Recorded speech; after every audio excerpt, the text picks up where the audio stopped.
오늘은 교회와 선교 두 번째 시간으로 278쪽 제4일 타 종교에 대한 이해, 또 이제 5일, 6일 이렇게 해서 3일치 내용을 오늘 공부하도록 하겠습니다. 먼저 에페소서 5장 6절, 여러분은 어느 누구의 허황된 말에도 속아 넘어가지 마십시오. 네. 우리가 어느 누구의 허황된 말에도 속아 넘어가면 안 됩니다. 로마서 1장 23절에 보면, 그리고 불멸하시는 하느님의 영광을 썩어 없어질 인간과 날짐승과 네발짐승과 길짐승 같은 형상으로 바꾸어 버렸습니다. 이런 말씀이 있는데, 이 타락한 인간들이 하느님을 섬기는 대신에 이런 인간이나 날짐승, 길짐승 이런 형상을 만들어 놓고 신으로 섬기는 그러한 죄를 짓고 있다는 것입니다. 사람들은 창조주 대신에 무엇을 받들어 섬겼습니까? 그들은 하느님의 진리를 거짓으로 바꾸어 버리고 창조주 대신에 피조물을 받들어 섬겼다. 그래서 이 피조물을 받들어 섬기는, 그래서 옛날에 황제들은 로마 시대에 다 신이 되는 거예요. 또 힘센 동물 형상 해놓고 신으로 섬기고, 요즘도 조금 비슷한 게 있는데, 야구단마다 타이거즈, 자이언트 이런 식으로 해가지고 곰, 이런 식으로 어떤 힘센 존재를, 우리의 마크, 이런 식으로 표현을 하기도 하죠. 근데 이게 꼭대기로 올라가면 옛날에 그런 것들을 신으로 섬기는 그런 것이 있었다는 걸 볼 수 있죠. 우리는 무엇을 하지 말아야 합니까? 하든 여러분은 속아 넘어가지 마십시오.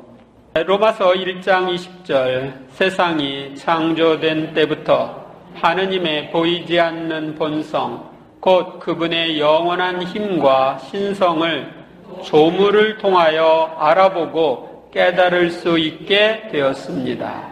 그래서 우리는 만물을 보면서 그 안에서 하느님의 본성, 그분의 힘과 신성을 알아보아야 됩니다. 그런데 그것을 나타내는 피조물을 하느님으로 이렇게 생각하면 안 되죠.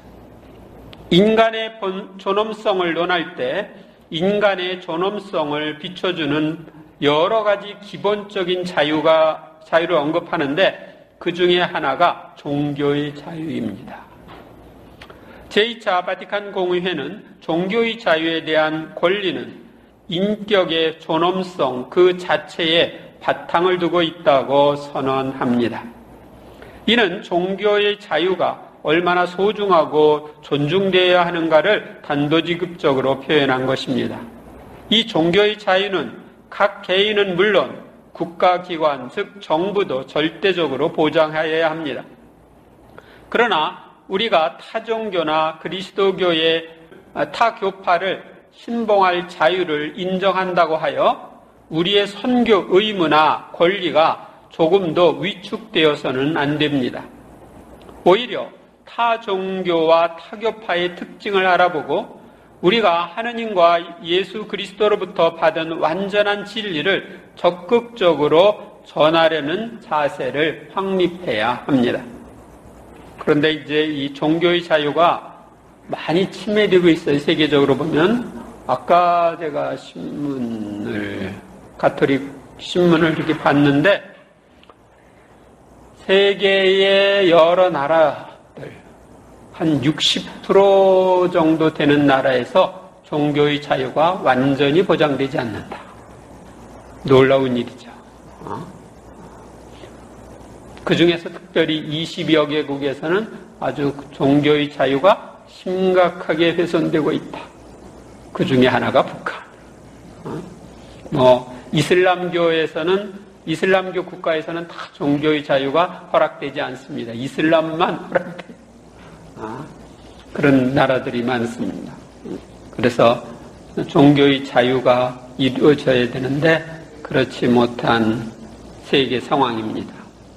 먼저 우리는 타종교에 대한 이해를 했는데 불교와 원불교에 대해서 좀 알아보겠습니다. 불교는 삼국시대 초에 전래되어 통일신라 시대와 고려 시대에는 국교로까지 발전했습니다. 따라서 지금도 많은 불교 신자가 있습니다. 한 1,000만 명, 1,000여만 명의 불교 신자가 있다고 합니다. 또 불교의 교조는 석가모니인데 2500여 년 전에 오늘날의 네팔 남부에 있는 카빌라 왕국의 왕자로 태어났습니다. 그는 인간의 생로병사를 목격하고 해결책을 찾고자 29세에 출가하여 6년간 수도 끝에 깨달은 자가 됩니다. 다시 말하면 부처가 되는 겁니다. 그리고 자신의 깨달음을 제자들에게 전하면서 불교가 시작되었습니다. 불교는 인간 구원을 위하여 여러 선곡자들인 고승들이 집대성한 경전에 바탕을 두고 있습니다. 그러니까 석가모니가 다 쓴 게 아니에요.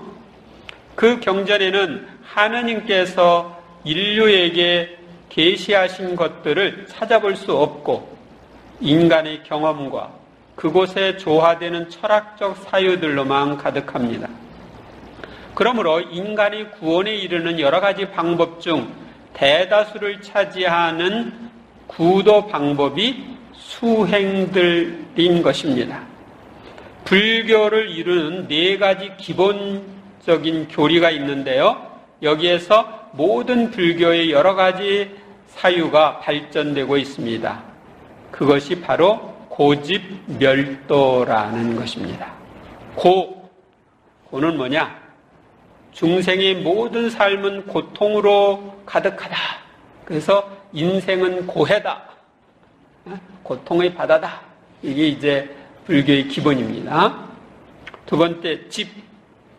그런데 왜 인간이 고통이 많으냐? 이 고통은 중생들이 헛된 것에 집착해서 생긴다.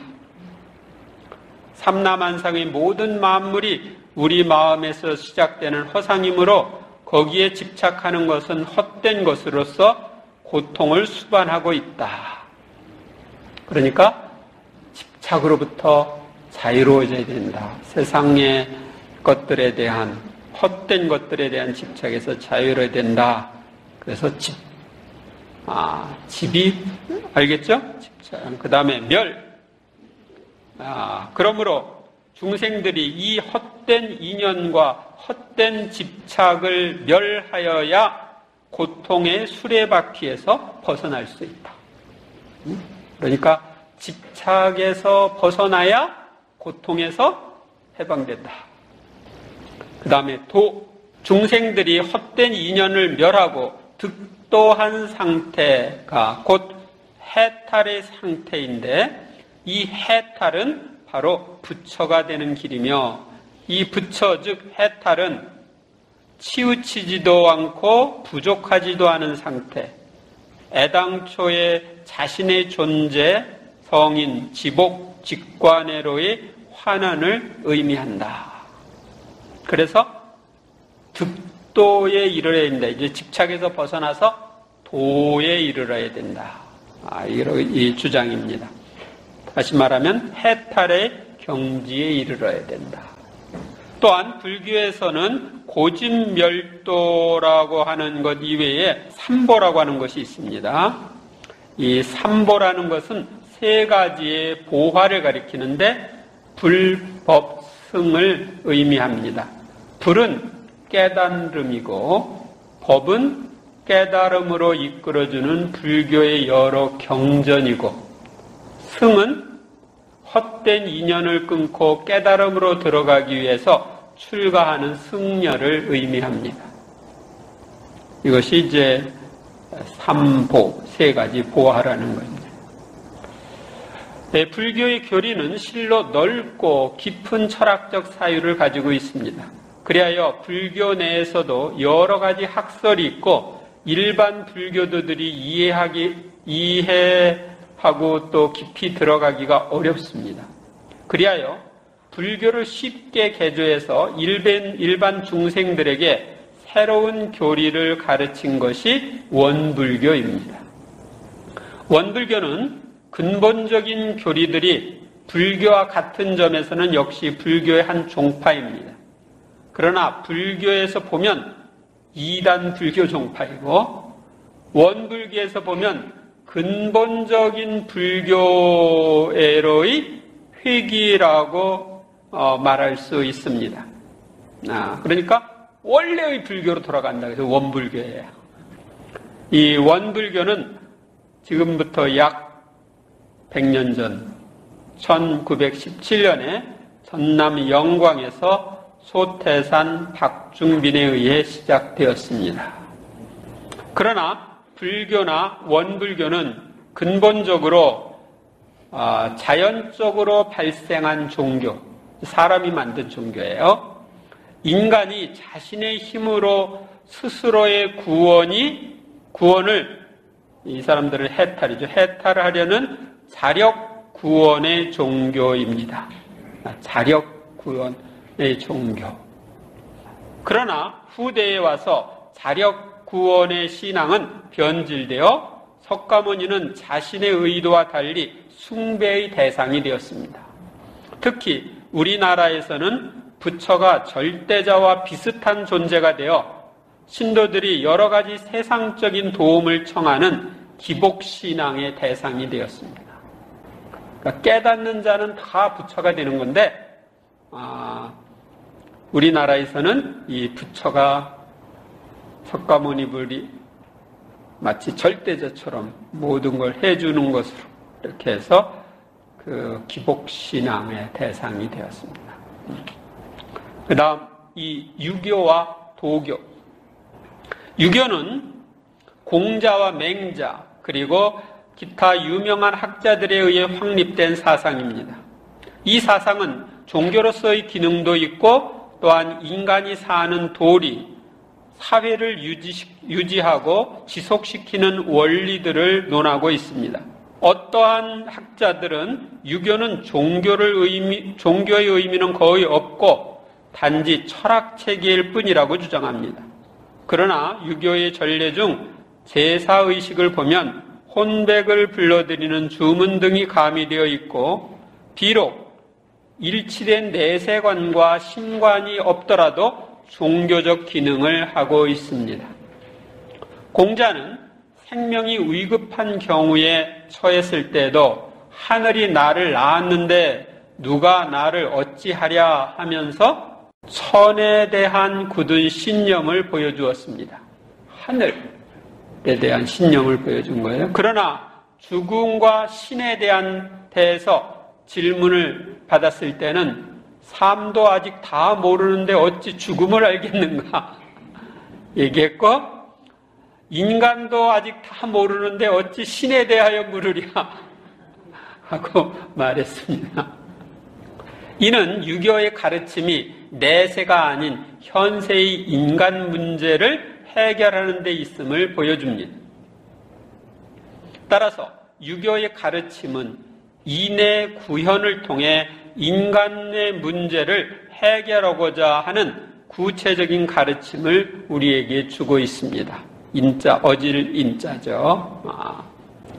유교 역시 방대한 사상 체계를 가지고 있는데 인간적인 질서 안에서의 사상은 천주교와 비슷한 점도 많지만 근본적으로는 다릅니다.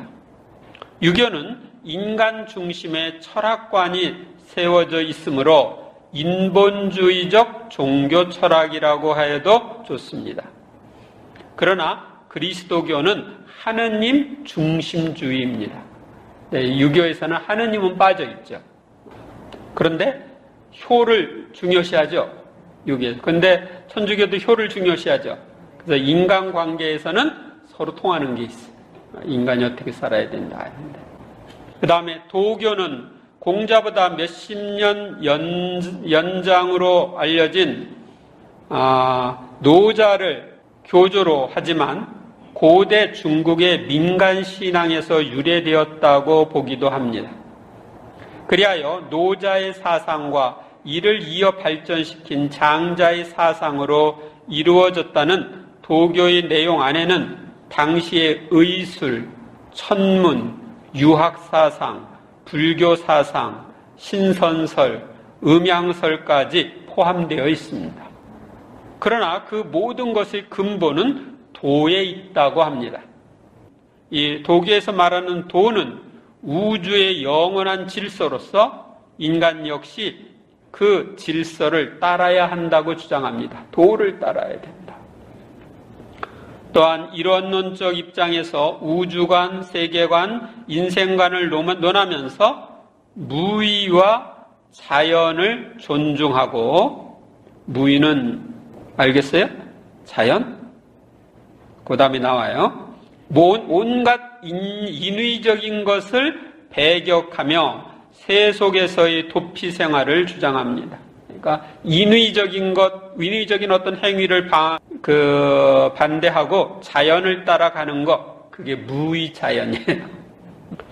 그리고 모든 희로애락을 초월하여 자연의 대도 안에서 유유자적하자고 합니다. 유유자적이 뭐냐? 속세를 떠나 아무 것에도 매이지 않고 자기가 하고 싶은 대로 하며 마음 편히 사는 거. 산속에 들어가 살아야 돼. 그 산속에 들어가 살다가 신선이 되는 거야. 이 도교의 가르침 역시 삼국시대에 우리나라에 들어와 민간신앙과 결합되거나 불교와 결합하여 눈에 보이지 않게 우리에게 영향을 주고 있습니다. 그래서 이 도교 이런 사상에 심취해서 장수, 더 나아가서 뭐 영원히 사는 거, 뭐 이런 얘기도 하죠. 그런 걸 위해서 신선이 돼야 된다. 신선이 되려면 어떻게 해야 되냐? 알려줘요? 음식은 어떻게 먹고 뭐 이런 것들이. 3. 무속은 일반적으로 민간신앙으로 불리우고 있으며 오늘날에는 천대받거나 미신으로 무시당하고 있는 하등 종교입니다. 그러나 문명이 발달하기 이전에는 이 무속신앙의 주관자, 무당이 통치자로서 권력을 휘두른 적도 있었던 뿌리가 깊은 신앙의 형태입니다. 무속은 자연적 현상, 초자연적 현상 또는 사회적인 특수 현상 등이 결합된 종교 형태를 보이고 있습니다. 우리 민족은 심성적으로 무속의 영향을 깊게 받고 있습니다. 불교의 경우도 무속의 영향이 깊게 드리우고 있고 도교나 유교 등 다른 종교들도 무속과 혼합되어 있습니다. 한국에서는 이 무속이 그 안에 다 들어가 있어요. 무속도 한국에서와 같이 무당이 중심이 되어 있는 샤머니즘 신앙이 있고요. 그 다음에 동물을 신으로 섬기는 토테미즘 신앙이 있고, 모든 자연물 안에는 정령이 깃들어 있다는 애니미즘의 형태가 있습니다. 그러나 대개는 이러한 것들 중 하나의 신앙체계가 뚜렷이 나타나지만 서로가 다소간 혼합되어 있습니다. 무속은 영적이든 육적이든 치료하는 신앙 형태인 굿판이 존재합니다. 굿하는 거죠. 사실 이것은 마귀의 도움으로 치유하거나 혹은 카타르시스적으로 힘을 주고 있습니다. 그러나 무속이 퇴보한 것처럼 보이는 것은 무속을 서로 이어주는 고차원적인 도덕성과 사회 윤리성 등이 확립되지 못하였기 때문인 것 같습니다. 하지만 여전히 무속은 알게 모르게 성행하고 있으며 오늘날도 또 다른 민족 종교의 형태를 쓰고 종교화되어 나타나기도 합니다. 한국 등에서 특히 붐을 이루고 있는 민족 종교들의 근간에는 무속이 면면히 흐르고 있습니다. 또 민족 종교에는 불교와 도교 등의 신앙이 종합되어 있으며 천도교에서 보는 바와 같이 그리스도교의 하느님 사상이 변질되어 있는 곳도 있습니다. 천주교는 유교, 불교, 그러니까 도교를 종합한 가운데 그리스도교 사상이 융합되어 흐르고 있는데 인간이 하늘이다 하는 주장을 하죠. 이것은 인본주의 종교라고 말할 수 있습니다. 요즘에 이제 여기는 기록하지 않았지만 우리나라에서 나온 종교 중에 대순진리회 있죠? 대순진리회. 태극도, 증산교. 원래 이게 대순진리회는 증산교의 한 파예요. 제가 관심이 있어가지고 추후기록에도 좀 봤는데 여기 그리스도교랑 비슷하게 해요. 거기 보면은 강일순이라고 하는 사람, 그 사람들은 이제 강증산이라고 그러는데 증산에서 증산교가 나와요. 강증산. 이 사람이 하늘의 상제인데 인간들을 그 도탄에 빠져 있는 인간들을 구원하기 위해서 사람이 되어 이 세상에 왔다. 아시겠습니까? 그래서 다시 하늘로 올라갔다. 그런데 이 강증산 상제로부터 이 법통을 이어받은 사람이 조철제라는 사람이 있어요. 그런데 그 조철제로부터 법통을 이어받았다고 하는 사람이 박현경이라는 사람. 이 박현경이 1969년에 대순진리회를 만들었습니다. 1969년이니까 오래되지 않았죠. 그런데 이제 이 사람은 뒤에서 이렇게 조용조용히 하던 것을 밖으로 드러내는, 그러니까 이제 적극적인 선교, 우리 표현으로 하면 선교를 하는 그런 형태를 띠게 되는데, 그래서 뭐 대학 같은 데서 동아리 모임으로 뭐 이런 것들을 하고 또 학교 같은 걸 설립하고 복지기관을 설립하고 이러면서 이 증산교를 확산합니다. 그래서 요즘에 이제 뭐 대진대학 뭐 이런 대학도 있고 옛날에 이제 여러분들 학교 다닐 때 학교에 사람들이 도를 아십니까? 그리고 접근해 와가지고 이 얘기를 했을 경우가 있었을 겁니다. 도를 아십니까? 그러면 그래서 이렇게 보면은 그리스도교를 벤치마킹했나? 이렇게 내용들이 이렇게 닮은 부분들이 있어요.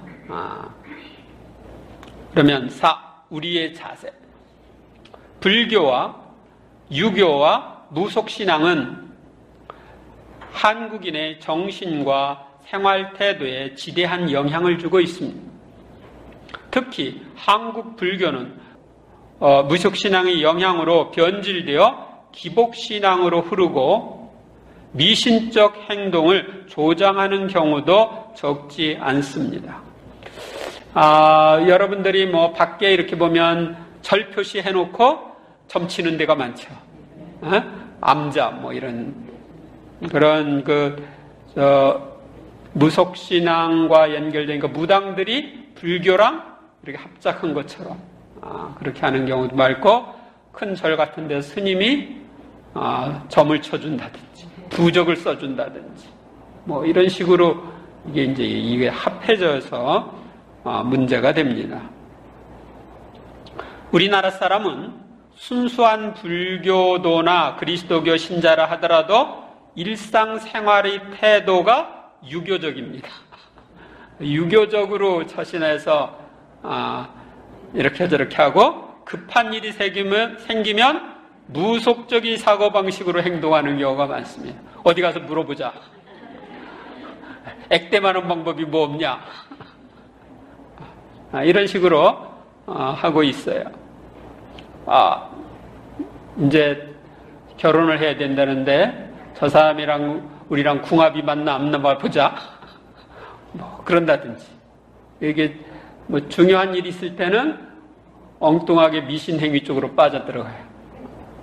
그리스도교 신자인 우리들은 내 안에 불교, 유교, 무속의 영향이 어느 정도 있는지 살펴봐야 합니다. 그리고 모든 행동이 그리스도교 정신과 복음에서 우러나오도록 해야 합니다. 아울러 타종교인들을 대할 때는 그들과 우리들의 공통점에서 출발하여 그리스도교 신앙의 좋은 점을 알려주어야 합니다. 아시겠습니까? 뭐 더 얘기를 하고 싶지만 시간 관계로 다 못합니다. 불교하고 이런 무속 신앙이나 이런 데랑 연결되어 있는 것 중 하나 보면은 이제 여러분들 불교 이 사찰에 가 보면은 뭐 산신각 뭐 이런 거 있죠. 산신을 섬기는 거예요. 근데 불교에서 신 섬기는 게 없거든요. 산신각 하면은 이건 산신을 섬기는 건데 산신이 뭐예요? 무속신앙에서 나오는 거예요. 제5일 제그리스도교에 대한 이해. 요한복음 17장 11절. 거룩하신 아버지께서 저에게 주신 이름으로 이들을 지키시어 이들도 우리처럼 하나가 되게 해 주십시오. 갈라디아서 1장 8절에 보면 우리는 물론 하늘에서 온 천사라도 우리가 여러분에게 전한 것과 다른 복음을 전한다면 저주를 받아 마땅합니다. 그러니까 원래 사도들이 전한 것과 다른 걸 전하면 저주받는다. 마지막 때에 사람들이 사람을 속이는 영들과 마귀들의 가르침에 정신이 팔려 무엇을 버릴 때가 올 것이라고 성령께서 말씀하셨습니까? 믿음을 저버릴 때가 올 거다. 누구든지 이미 받은 복음과 다른 것을 전하는 자가 있다면 그는 무엇을 받아 마땅합니까? 저주를 받아 마땅하다. 마르코복음 8장 9절. 스승님은 그리스도이십니다. 먼저 타 그리스도교에 대한 이해. 여러분들이 이게 그리스도교 하면은 우리 천주교까지 다 포함되는 거예요. 그리스도교라는 건 뭐냐면 예수님을 그리스도로 인정하는 종교. 다시 말하면 구약으로서는 그리스도를 메시아라고 그랬거든요. 메시아로 인정하는 종교. 한국어로 이야기하면 예수님을 구세주로, 구원자로 인정하는 종교. 이게 그리스도교예요. 그런데 기독교, 그러죠? 이 그리스도교를 한자로 번역해서 기독교가 되는 거예요. 그러니까 기독교 그러면 사실은 모든 그리스도교를 다 포함하는데 요새는 이제 개신교가 기독교라는 자기들이 기독교라고 이렇게 독점적으로 이야기를 하고 있습니다. 그런데 그렇지 않습니다. 그런데 이제 여러분들이 이런 타 그리스도교에 대해서 이해를 해야 되는데 이 타 그리스도교와 이 가톨릭의 공통점과 차이점을 여러분들이 알아야 되겠습니다. 먼저 정교회, 동방정교회라고도 부르고 정교회. 이 정교회의 유래. 성령 강림 후 사도들은 각지로 흩어져 나가 그리스도의 복음을 전파하였습니다.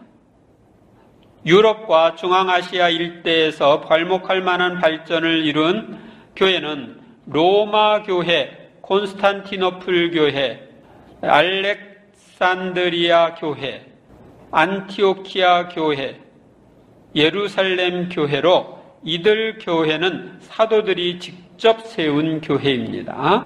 그중 특히 로마 교회는 사도들 중에 으뜸인 베드로가 순교한 교회이며 베드로의 후계자들에 의해 다스려지는 교회입니다. 즉 로마 교회는 베드로 사도로부터 이어오는 수익권을 가진 교회입니다. 따라서 로마 교회의 주교인 교황은 공회를 열어 신학과 전례 문제를 해결해 나가는 등 전 교회를 이끌어가는 지도적 위치를 차지하고 있습니다. 그러나 730년 동로마 황제의 성화상 금지 칙령이 발단이 되어 동서교회는 신학적 충돌을 하게 되었고, 여기에 당시 시대 상황, 동서 간의 민족적, 국가적, 정치적 차이로 인해 문제가 가세되어 1054년 교회는 동서로 분열되었습니다. 이때부터 동로마 교회를 정교회라고 부르게 되었습니다. 정교회는 여러분들이 이제 바를 정자, 그러니까 자신들이 바른 교회다, 정통교회다, 이렇게 주장을 하는 거죠. 이후 회교도들이 동방교회의 성지를 침략하였을 때 정교회의 지원 요청에 의해 십자군 운동이 일어난 적이 있었지만 동서교회는 분열 상태를 그대로 유지했습니다. 여기서 이제 조금 문제가 있었어요. 처음에 이제 아까 730년에 그 성화상 금지 칙령으로 이 동방교회에서는 성상 같은 것을 막 깨부수고 그랬었어요. 그러다 보니까 서방교회에서는 성상을 인정하는데 동방교회에서 그래서 이제 그 문제가 생겨가지고 그게 이제 나중에 봉합이 돼요. 그래서 그쪽도 성화상을 인정하는 것으로.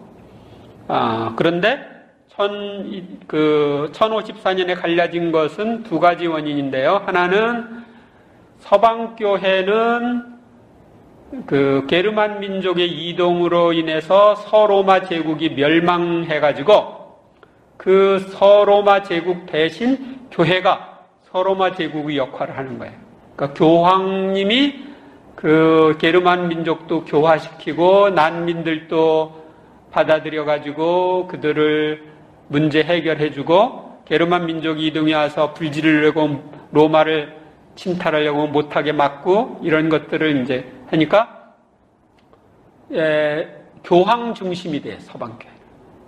근데 동방교회는 동로마 제국이 아직 있어가지고 동로마 제국 황제가 국교로 했으니까 황제가 주교님을 임명하고 황제가 최고예요. 그런데 동로마 제국의 황제는 서로마 제국의 교회까지, 서로마 제국은 이미 멸망하고 없지만 거기 황제가 없어졌으니까 그쪽까지 영향을 미쳐서 자기들 임명을 받아야 된다, 막 이렇게 주장을 해요. 그런데 반대로 교황님은 아니다. 베드로 사도의 후계권 우리에게 있다. 그래서 우리가 해야 된다. 그 사람들은 그래서 이제 황제권하고 교회권 이런 것들이 대립도 됩니다. 그래서 이제 1054년에 나누어지게 돼요.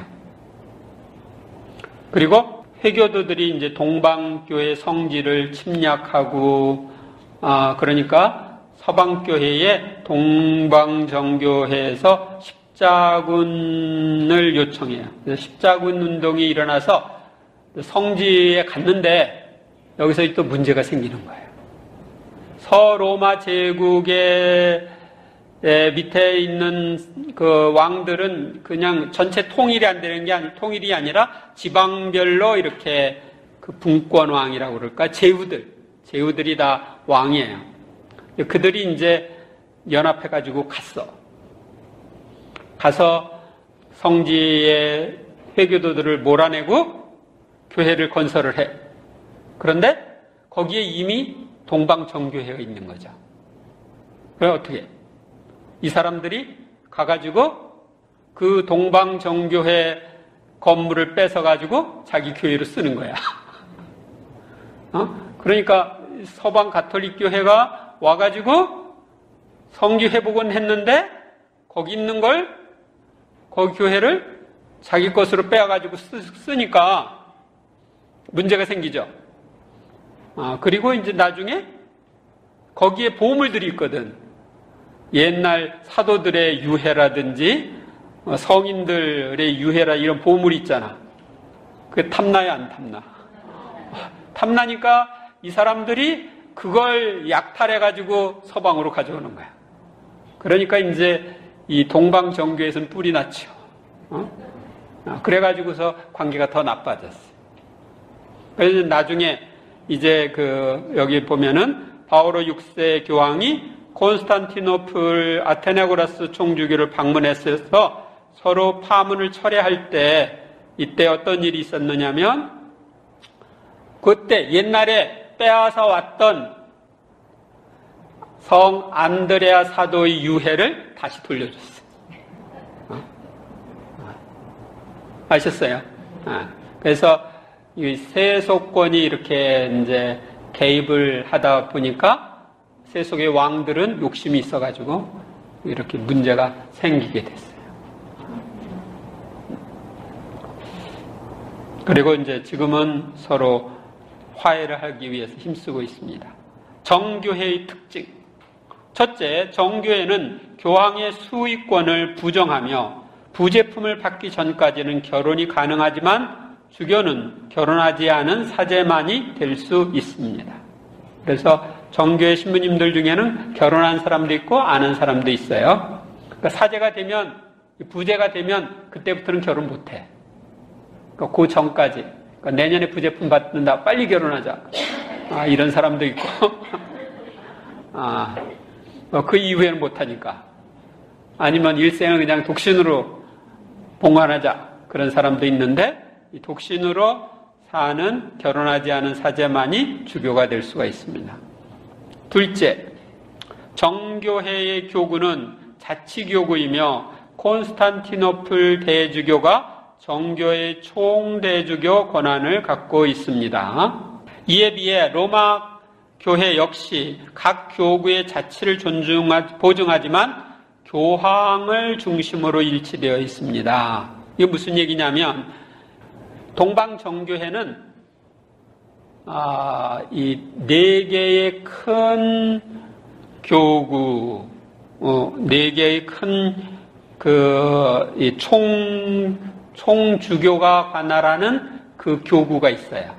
또 그것에다가 플러스 10개의 독립교구라고 그럴까요? 이 총주교와 같은 그런 권한을 가지고 독립적으로 할 수 있는 또 교구가 한 10개 정도 있어요. 그래서 한 14개 정도가 있는데 거기에서는 자치적으로 스스로 다 합니다. 그리고 이것의 연합체로 동방정교회가 있는 거예요.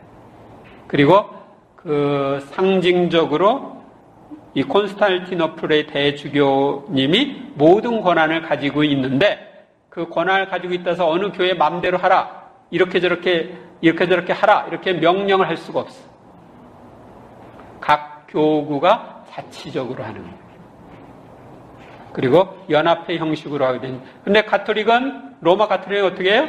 교황님이 이렇게 저렇게 하라. 다 지시해가지고 전체적으로 이렇게 움직이죠. 그래서 그런 점이 이제 다른 거예요. 거기는 총주교를 중심으로 일치되어 있어요. 총주교가 이렇게 저렇게 하라고 하는 권한을 자기 휘하의 교구에 가지고 있어요. 셋째, 정교회와 가톨릭교회는 교리상의 근본적 차이는 없습니다. 정교회의 사제권도 사도로부터 이어오는 전통성이 있으며 성사를 집행하고 있고 칠성사가 있어요. 성인 통공도 올바르게 믿고 있습니다. 아주 미세한 차이는 있어. 미세한 차이. 예를 들면은 성령께서 성부로부터 나온다고만 동방정교회는 이야기하고 있고 서방교회는 성부와 성자로부터 나온다. 이런 정도. 그러나 대부분 다 같아요.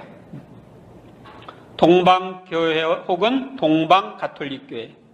동방교회 혹은 동방가톨릭교회는 동쪽에 있는 교회로서 정교회와 풍습이나 전례가 같지만 정교회와 유대를 끊고 로마와 일치하고 있는 교회를 가리킵니다. 로마 가톨릭교회와 일치하고 있는 교회를 가리킵니다. 현재 정교회는 그리스, 러시아, 루마니아 등 있는데 인구수가 2억 5천만입니다. 2억 5천. 그 다음에 동방교회는 약 1,500만 정도 있습니다. 동방가톨릭교회.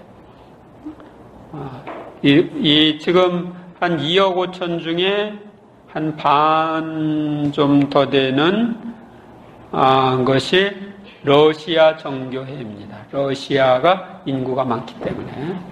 3. 개신교. 개신교의 유래.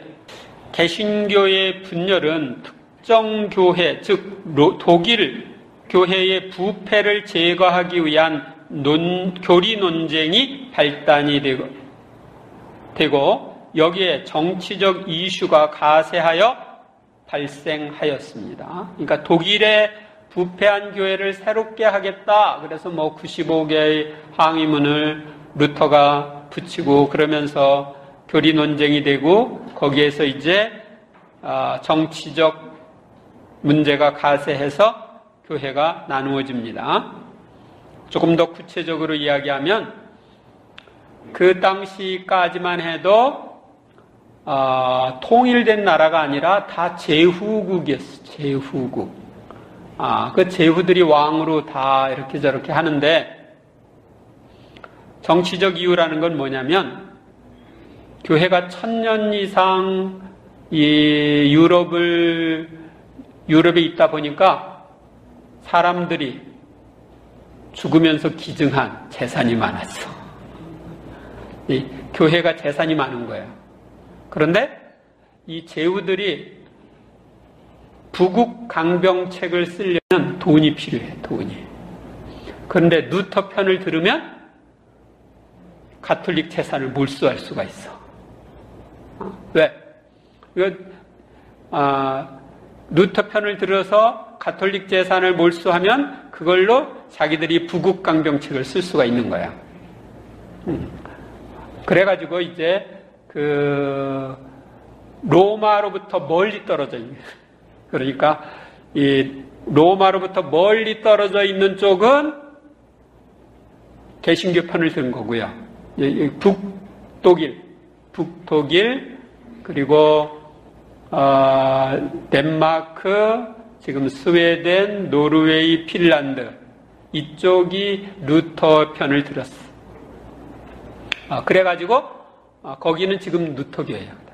그리고 그렇게 하다 보니까 이쪽 이제 남쪽은 그러니까 남부 독일부터 시작을 해서 이 남쪽은 거기 흔들리지 않고 다 가톨릭 교회예요. 또 개신교는 그리스도교 핵심 신앙인 사도신경 위에 그들 나름대로 교의를 세우고 교단을 형성함으로써 교회를 이탈한 것입니다. 개신교는 무슨 뜻이냐? 개혁한 새 교회. 이게 개신교예요.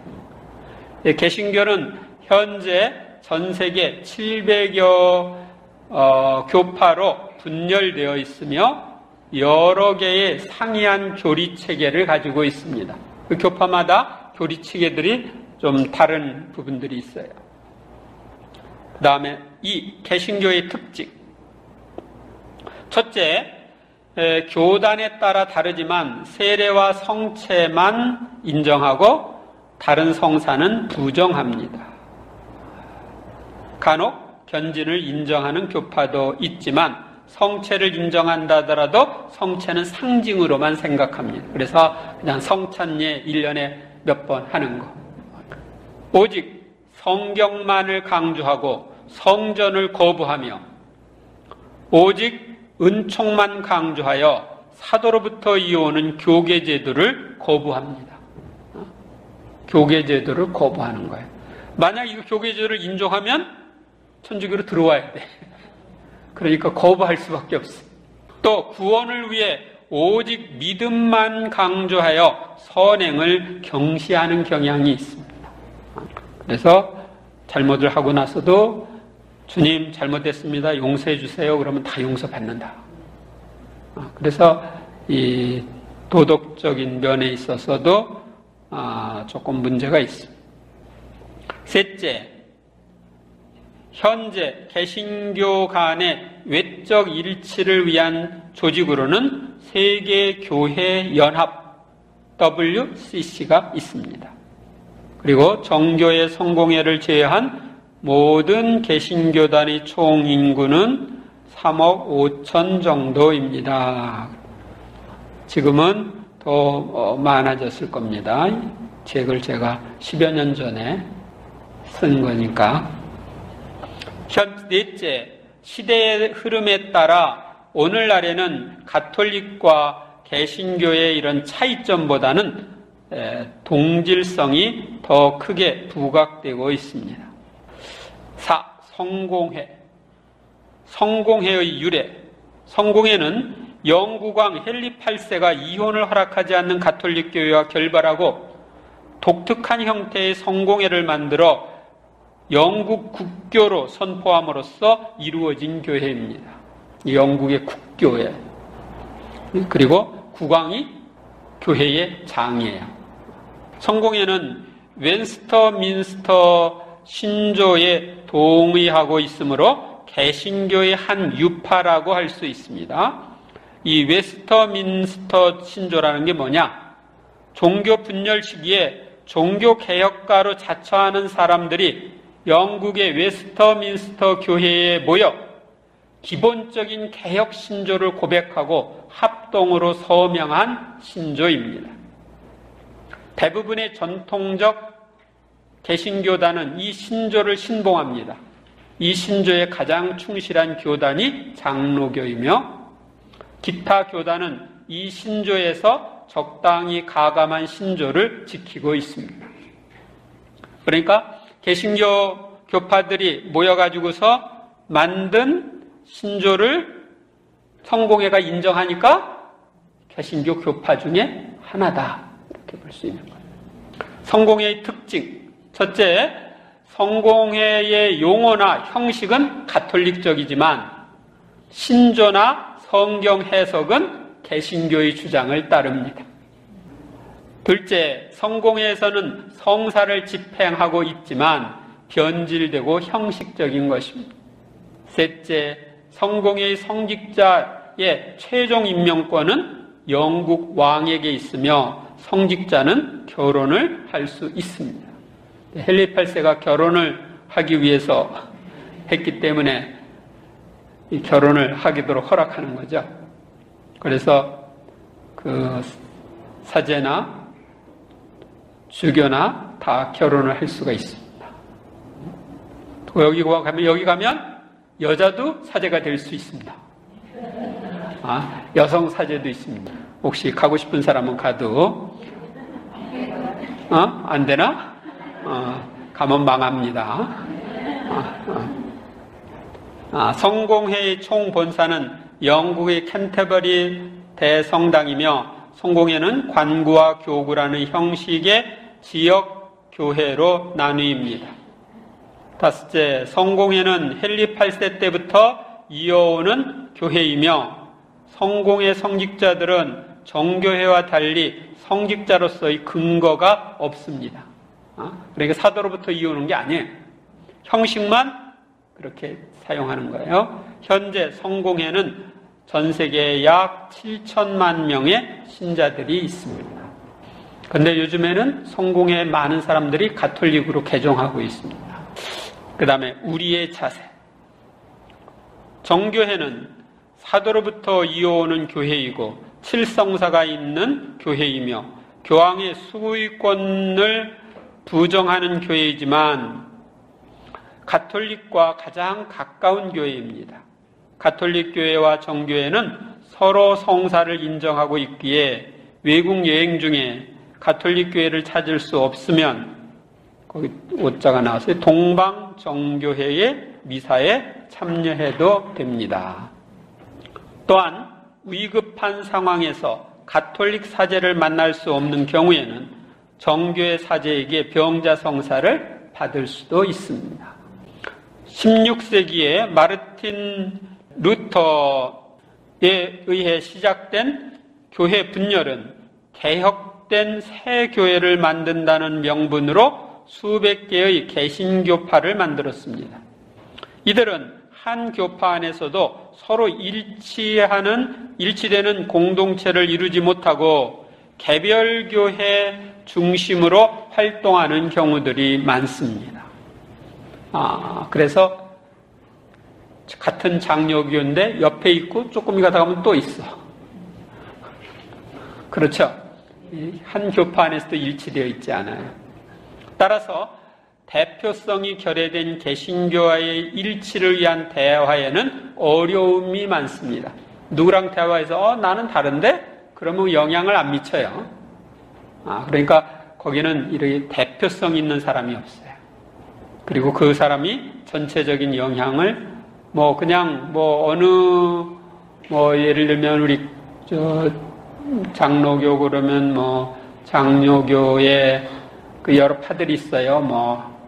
합동파, 고신, 연합, 이런 식으로 이제 자기들끼리 이제 그 파들이 있는데 그들이 거기서 이제 회장 선출해요. 회장 선출하고 전체들 또 모여서 또 선출을 하고 그러는데 그들이 특별한 권한을 갖고 있질 않아요. 좌지우지할 수 있는 권한이 없어요. 근데 우리 천주교는 주교님이 좌지우지해요. 교황님이 좌지우지할 수 있어. 그래서 우리는 조금 문제가 생기면 더 커지기 전에 잘라. 그래가지고 전체를 보호를 해줍니다. 근데 개신교 같은 데서 이제 문제가 교회 안에 생기잖아요. 그러면 나가가지고 옆에 교회를 하나 차려. 그러면 이제 그 사람을 추종하는 사람들 그쪽으로 가. 근데 천주교는 어느 신부가 잘려 밖에 나가서 교회를 세워 아무도 안 찾아가. 아셨어요? 그러니까 이제 이 개신교가 천주교에 달린 거예요. 그렇지만 우리는 갈라진 형제들을 다시 참 교회의 품으로 인도하기 위하여 그들의 장점인 말씀 중심의 교회를 인정하고 가톨릭의 일치성, 성사의 중요성을 깨우쳐 주도록 힘써야 하겠습니다. 2. 그리스도교와 관련된 종교. 그리스도교는 아니고 그리스도와 교와 관련된 종교다 이렇게 표현을 했어요. 갈라디아서 1장 7절. 실제로 다른 복음은 있지도 않습니다. 그런데도 여러분을 교란시켜 그리스도의 복음을 왜곡하는 자들이 있습니다. 이 그리스도와 관련된 종교라는 건 이 그리스도교 복음을 왜곡하는 것. 요한일서 2장 22절. 누가 거짓말쟁이입니까? 예수님께서 그리스도임을 부인하는 사람이 아닙니까? 아버지와 아드님을 부인하는 자가 곧 그리스도의 적입니다. 적 그리스도. 우리가 복음을 전할 때 그리스도교는 아니면서도 그리스도교와 관련된 종교에 대해서 아는 것도 필요합니다. 또한 이단과 사교에 대해서도 알아야 합니다. 그래야 그 종교에 속한 사람들을 만났을 때 그들과 가톨릭의 차이를 설명해 주면서 선교할 수 있기 때문입니다. 먼저 이슬람 회교라고 하죠. 이슬람교의 창시자인 마호메트는 기원 후 570년경에 메카시에서 알라의 계시를 받고 예언자가 되어 다신교였던 아랍 종교를 일신교로 만들었다고 합니다. 이슬람교의 핵심 교리는 5가지입니다. 첫째, 하느님은 알라 한 분뿐이다. 둘째, 천사 중 으뜸은 가브리엘이고 타락한 천사의 으뜸은 사탄이다. 셋째, 경전은 모세오경, 다윗 시편, 예수님의 복음, 그리고 코란인데 코란은 마호메트가 직접 저술한 것으로 최고의 권위를 가진다. 그래서 주로 코란만 가지고 합니다. 넷째, 마호메트는 28명의 예언자 중 가장 위대한 예언자이고 최후의 예언자이다. 그 다음에 예언자가 나오면 안 되니까 최후 예언자라고 딱 못을 박았어. 다섯째, 죽은 이들은 마지막 날에 부활하여 생전의 업적에 따라 천국과 지옥으로 갈리게 된다. 단 성전을 수행하다 죽은 자는 즉시 천국에 간다. 그래서 지금 이제 성전을 선포해가지고 서로 싸우고 있는 거야. 아셨어요? 그러니까 그 사람들은 나 이게 전쟁하다 죽으면 바로 천국까지 이렇게 생각하고 폭탄 테러도 하고 그러는 거예요. 또한 일반 신자에게는 5가지 의무가 있습니다. 첫째, 신앙 고백으로 알라신을 인정한다. 둘째, 메카를 향하여 하루에 5번 기도를 바친다. 여러분들도 5번 바치나 하루에? 안 바치면은 이슬람교 신자보다 못한 거예요. 셋째, 가난한 이들에게 일정한 희사를 한다. 넷째, 9월에는 일출에서 일몰까지 단식한다. 다섯째, 일생에 적어도 한 번은 메카를 순례한다.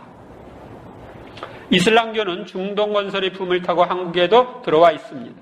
이슬람교에서는 예수님이 구세주이심을 거부하고 삼위일체를 부인하며 어떤 형태의 종교적 상징물도 배격합니다. 그리스도교와 회교와 유다교는 성지가 같아서, 예루살렘 성지 예를 들면 같아서 그동안 치열한 전쟁을 벌여왔습니다. 서로 예루살렘을 차지하려고. 현재 회교의 인구는 8억. 지금은 사람들은 산하 제한을 안 합니다. 지금은 한 15억, 14억 이 정도 된다고 합니다. 그래서 그냥 놔두면은 우리는 산하 제한을 안 하니까 다 이슬람화 된다.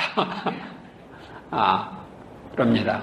우리 서방교회나 우리나라도 그렇고 참 문제입니다. 산하 제한을 하다 보니까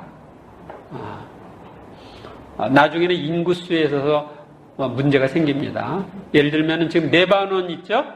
원래 레바논이 그리스도교 국가였어요. 레바논이 아주 이슬람교는 소수였었는데 이 레바논에 지금은 회교도가 더 많아요. 회교도가 인구 팍팍팍 늘어나고 이 그리스도교 신자들은 이기심이 있어가지고 아기 낳아서 키우기 힘들다 등등으로 안 낳다 보니까 인구수가 줄어드는 거야. 그래서 사실은 자업자 등입니다. 그렇게 하다 보니까 문제가 생기고 있어요.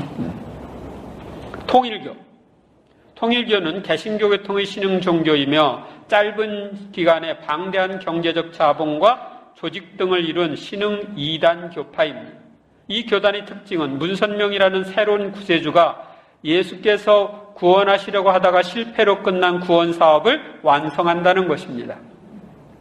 통일교는 개신교의 성경 목록과 같은 성경을 가지고 성경을 인정하고 있습니다. 하지만 동시에 문선명의 가르침인 원리 강론을 더 신성시하고 통일교의 경전으로 삼고 있습니다.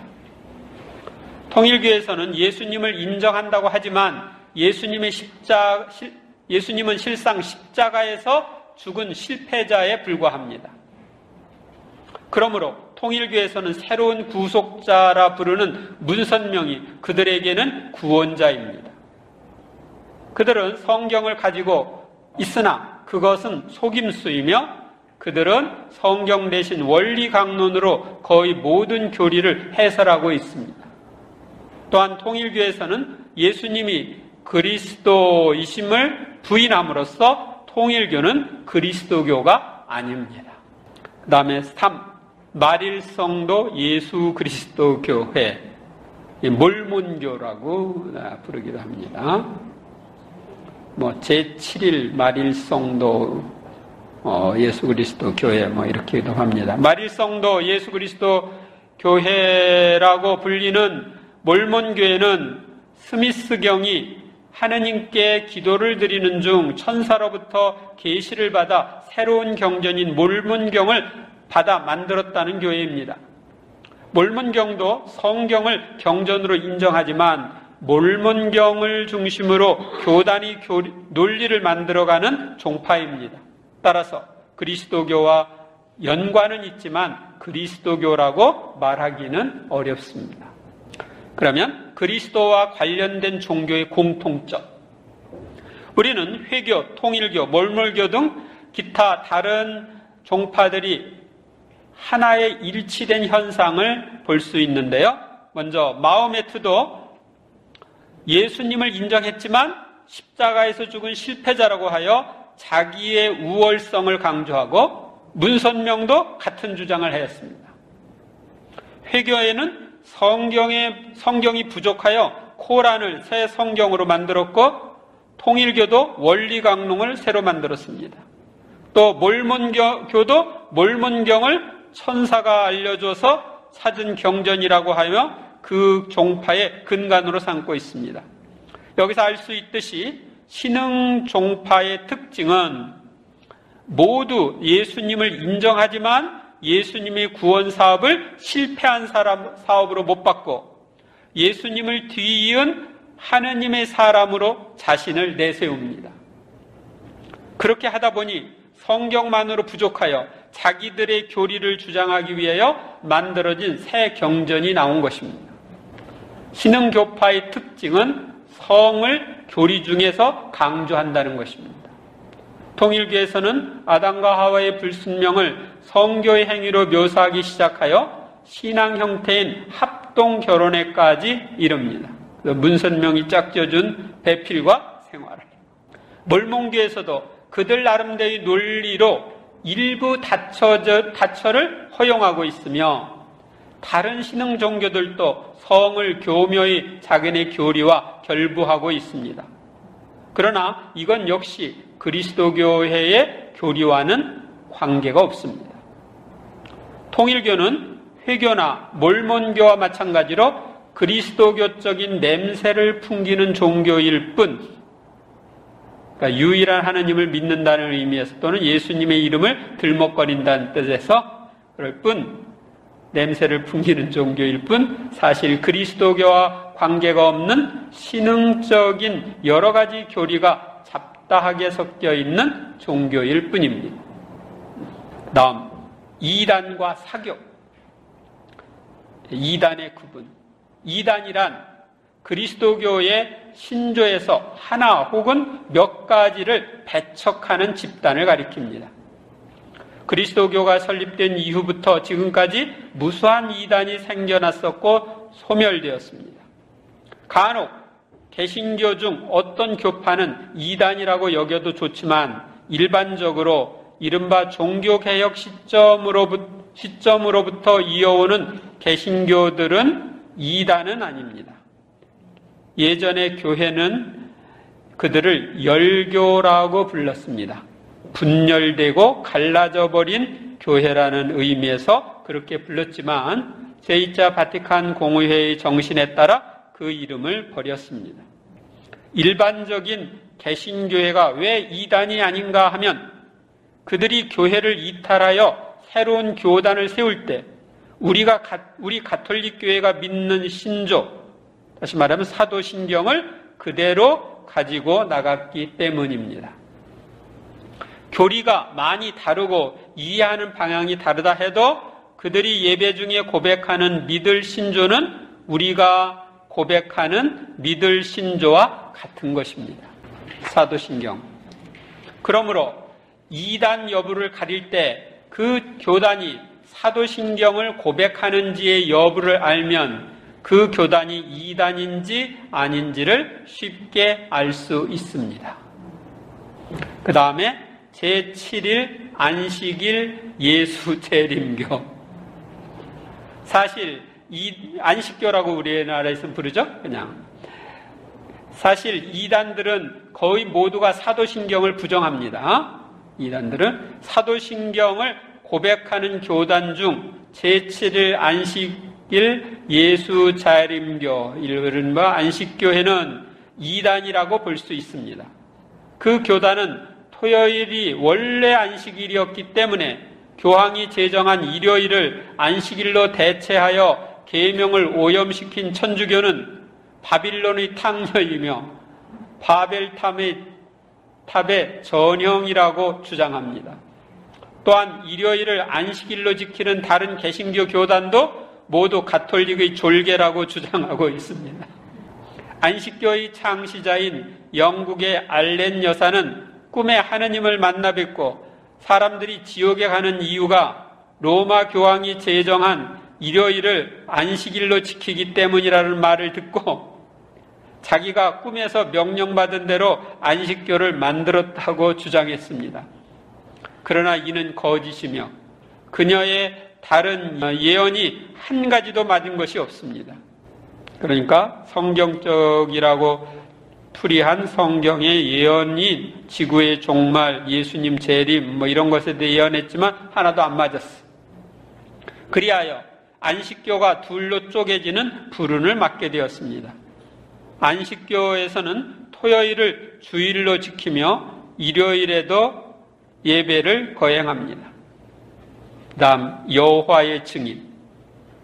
이단 중 생활이 경건하며 열심히 살아가려는 집단이 있는데 이들은 또한 성서의 글귀를 그대로 믿는 경향이 있어 종종 사회적 물의를 일으키고 있습니다. 그들은 이른바 여호와의 증인이라 불리는 워치타워 성서책자협회의 소속인들입니다.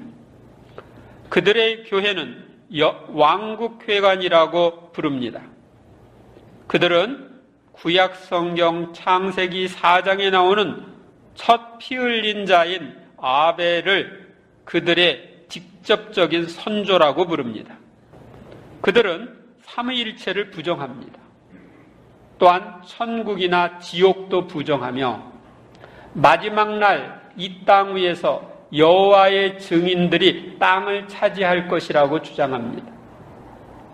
그들은 구약에서 피가 곧 생명이라는 구절을 들어 피를 먹지도 않고 수혈을 하지도 않지만 간혹 그들도 성찬식을 거행하기도 합니다. 여호와의 증인들은 영혼을 부정하고 이것은 고대의 이교도 사상을 가톨릭 교회가 그리스도교화 시킨 것이라고 주장합니다. 여호와의 증인들은 세계에 마귀가 셋 있는데 그중 가장 큰 마귀가 가톨릭 교회이고 그 다음이 정치 세력 그리고 경제 활동을 셋째 마귀로 칩니다.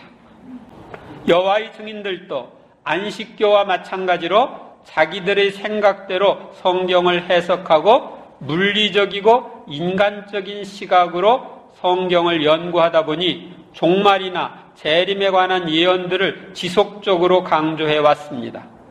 그러나 종말과 재림의 예언은 모두 빗나갔습니다. 이 때문에 창시자인 넛셀은 화병으로 죽었고 워치타워는 분열되고 말았습니다. 그 다음에 사교. 사교란 한마디로 보편적인 도덕성과 윤리성이 결핍되고 현실 기복적인 토대 위에 서 있는 종교를 말합니다. 이런 의미에서 요즘 기세를 올리고 있는 사교 집단 중 대표적인 것이 일본에서 들어온 불교 계통의 이단으로 일본 종교 일련종을 꼽을 수 있습니다. 정통 불교에서도 이 집단을 사교 집단으로 못 받고 있습니다.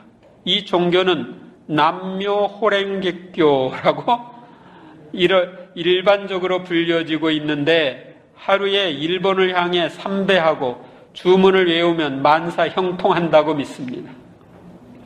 이 종교에서는 내세의 우주인으로 환생을 주장하며 지구보다 더 훌륭한 곳으로 가서 환생하고자 하는 것입니다.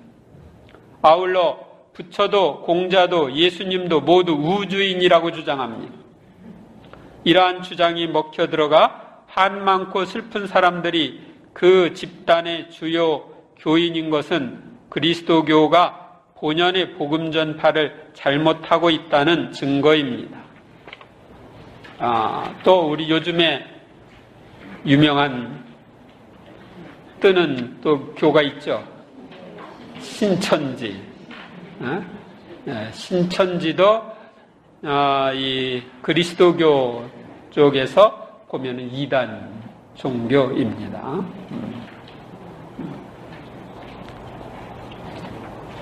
그런데 이런 데는 다 뭐가 들어가 있느냐면 자기 이권이 있고요. 그 뒤에 사람들을 혼란시키는 마귀들의 영향이 있습니다. 거짓에 속아 넘어가게 해서 그들을 영원한 구원의 길이 아닌 영원한 멸망의 길로 이끌려고 하는 사탄의 세력들이 있습니다. 그래서 우리가 주의해야 됩니다. 제6일 선교 방법.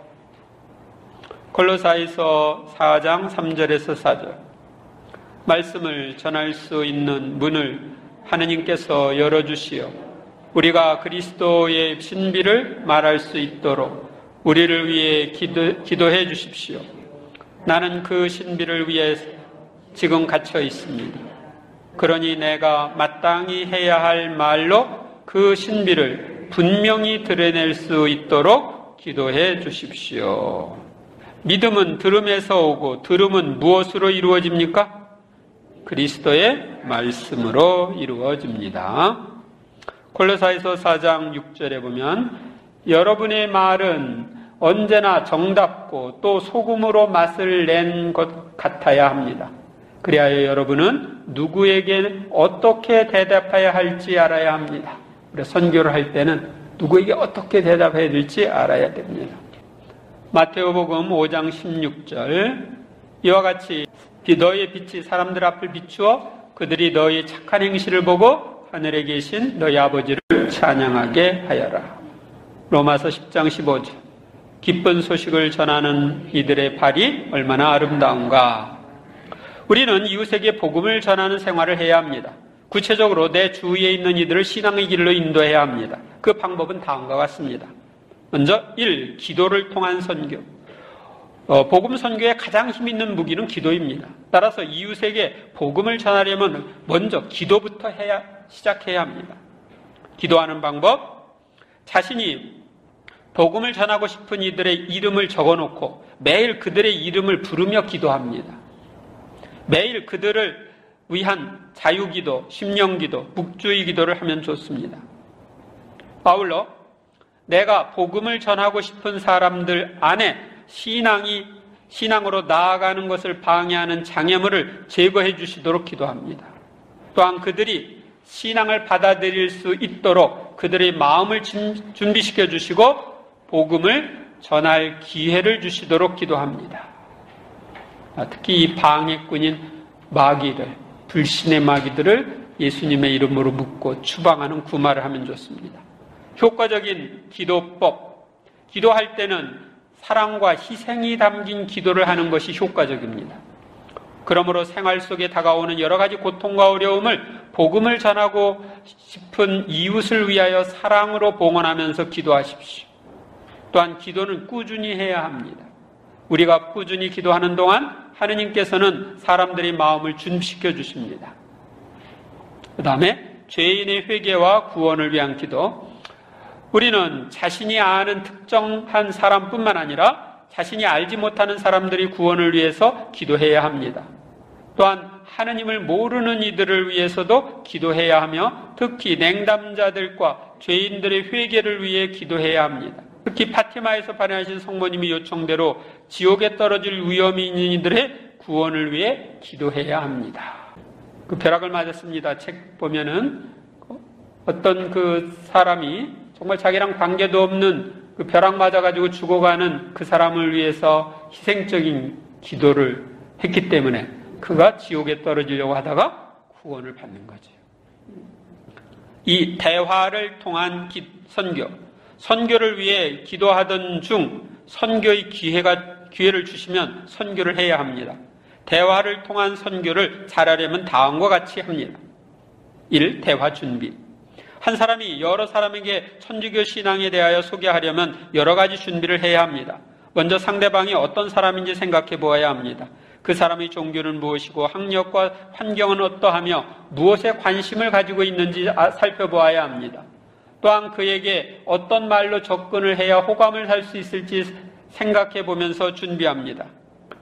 그리고 그의 수호천사와 나의 수호천사에게 그가 복음을 받아들일 수 있도록 준비시켜 주시도록 기도하면 더욱 좋습니다. 대화 방법. 대화를 할 때는 공통적 관심사에서 출발하는 것이 좋습니다. 또한 논쟁은 피해야 합니다. 왜냐하면 논쟁에서 승리한다 해도 상대방의 마음에 상처를 주어 그의 마음을 바꿀 수 없기 때문입니다. 대화를 할 때는 자신이 신앙을 갖기 전보다 신앙생활을 하고 있는 지금의 행복한 삶과 하느님과의 관계에서 얻은 자신의 좋은 체험을 들려줍니다. 그러면 상대방은 신앙이 얼마나 좋은지 깨닫고 신앙을 갖고 싶은 마음이 생깁니다. 다음, 전교연사를 청합니다. 우리는 다른 사람과 신앙에 대한 대화를 하기 전에 전교은사를 간절히 청해야 합니다. 우리가 전교은사를 받으면 성령의 도움으로 상대방의 수준에 맞는 말로 설득력 있게 복음을 전할 수 있습니다. 그리고 상대방이 쉽게 그의 말에 귀를 기울이고 마음이 움직여 신앙의 길로 나오게 됩니다. 그러므로 선교를 잘 하려면 성령의 도우심을 간절히 청하십시오. 3. 홍보물을 통한 선교. 말로 선교하기가 어려운 사람은 홍보물을 통하여 복음을 전하면 좋습니다. 또한 대화할 때 홍보물을 전해주는 것도 효과적입니다. 1. 가톨릭 안내 팜프렛을 통한 선교. 우리는 천주교회를 안내하는 팜프렛을 가지고 다니면서 천주교를 소개하고 싶은 사람에게 전해주도록 합시다. 때로는 주보에 좋은 글이 나오면 이웃에게 보도록 권해도 좋습니다. 특히 새로 예비자들을 모을 때 예비자 교리반 안내 팜프렛을 이웃에게 주면서 교리반에 나가도록 권하면 효과적입니다. 또한 예비자 교리반 안내 팜프렛을 자신의 가게나 사람들이 모이는 장소에 비치하여 원하는 사람들이 가져가도록 하거나 신문의 간지로 각 가정에 들어가도록 할 수도 있습니다. 이게 제가 옛날에 본당 신부할 때 다 썼던 방법입니다. 가톨릭 서적을 통한 선교. 상대방의 수준이나 관심사를 살펴서 그에게 맞는 가톨릭 서적을 선물로 주는 것도 좋은 선교 방법입니다. 구도자적인 갈망이 큰 사람에게 가톨릭의 진수를 소개하는 책자를 전해주고 보통 사람에게는 가톨릭적 소설이나 수필집을 보여주어도 좋습니다. 책을 주기 전에 유의할 점은 자신이 먼저 읽어보고 감동을 받은 책을 권해야 한다는 것입니다. 그리고 가급적이면 재미있는 책을 권하는 것이 좋습니다. 녹음 테이프를 통한 선교. 우리는 어떤 사람의 감명 깊은 강론을 녹음한 테이프나 가톨릭 교리를 소개하는 녹음 테이프를 이웃에게 줌으로써 선교를 할 수도 있습니다. 또한 가톨릭을 소개하거나 호감을 가질 수 있는 비디오 테이프를 통한 선교, 전화 사서음을 통한 선교, 그리고 컴퓨터 사서음을 통한 선교도 할 수 있습니다. 조금 요즘은 좀 바꿔야 됩니다. 또 요즘에는 테이프도 안 나오고 잘 DVD, CD 뭐 이런 걸로 좀 해야 될 것 같아요. USB. 4. 표양을 통한 선교. 우리는 이웃에게 좋은 표양을 보임으로써 가장 힘있는 선교를 할 수 있습니다. 과일나무가 과일을 풍성하게 맺으면 사람들은 저절로 그 과일나무 밑으로 모여들게 마련이다 라고 한 간디의 말처럼 우리의 신앙이 좋은 결실을 맺는 것이 가장 좋은 선교 방법입니다. 먼저 1. 행복한 삶. 사람은 누구나 행복해지길 원합니다. 그래서 우리가 주님으로부터 힘을 받아 행복한 생활을 하면서 신앙인답게 늘 기쁨과 평화 속에 산다면 주위에 있는 이들은 우리의 신앙에 관심을 갖게 됩니다. 우리의 신앙에 관심을 보이는 이들에게 우리는 신앙으로 인하여 여러 어려움을 쉽게 극복하고 행복한 생활을 할 수 있었음을 말합니다. 그러면 그들도 그런 삶을 원하여 신앙을 갖게 될 것입니다. 그 다음에 화목한 가정.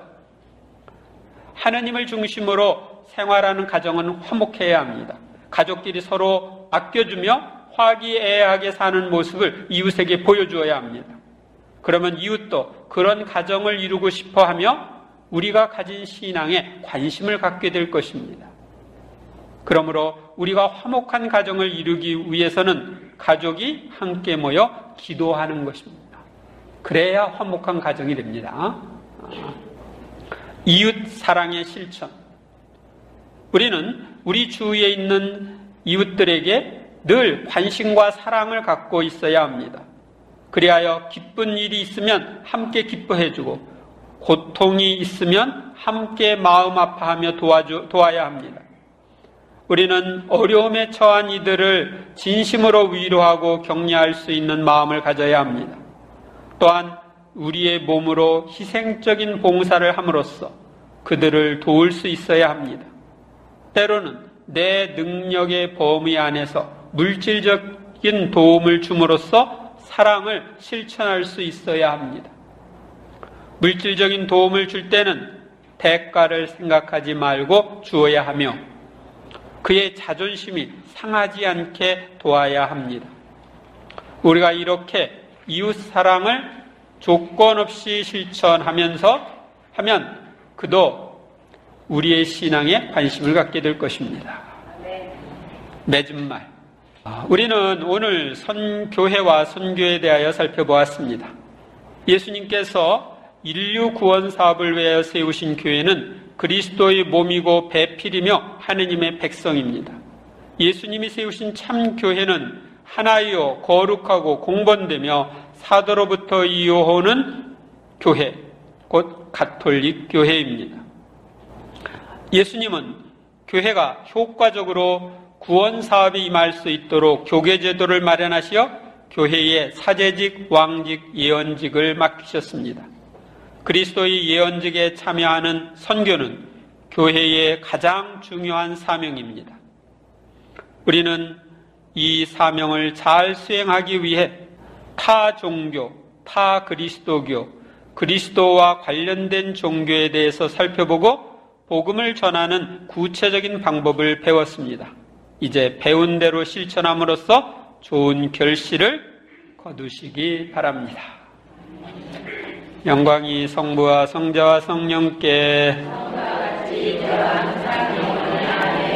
성부와 성자와 성령의 이름으로 아멘.